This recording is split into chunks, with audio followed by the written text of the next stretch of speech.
Hi guys, അപ്പോൾ ഇന്ന് ലൈറ്റായിട്ട് ഒരു ഫുഡ് വ്ളോഗ് ആയാലോ? സുൽത്താൻ ബത്തേരിയിൽ റീസെൻ്റ് ആയിട്ട് സ്റ്റാർട്ട് ചെയ്ത മൈസൂർ വെജ് കഫേയിലേക്കാണ് നമ്മൾ പോകുന്നത്.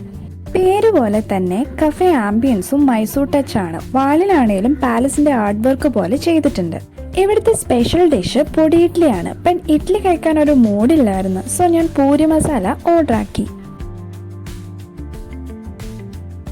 മസാല ദോശയും കൊള്ളായിരുന്നു, നല്ല ടേസ്റ്റ് ഉണ്ടായിരുന്നു.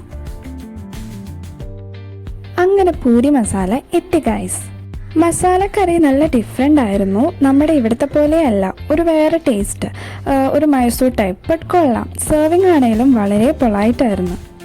എല്ലാവരും മസ്റ്റായിട്ട് ട്രൈ ആക്കേണ്ട ഡിഷസാണ് ഇവിടുത്തേത്, പ്രത്യേകിച്ച് വെജീസ് ഇഷ്ടമുള്ളവർ.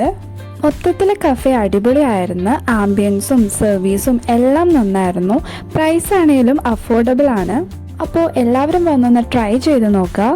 സുൽത്താൻ ബത്തേരി ടൗണിലായിട്ട് തന്നെയാണ് കഫേയുടെ ലൊക്കേഷൻ വരുന്നത്. Okay, bye guys.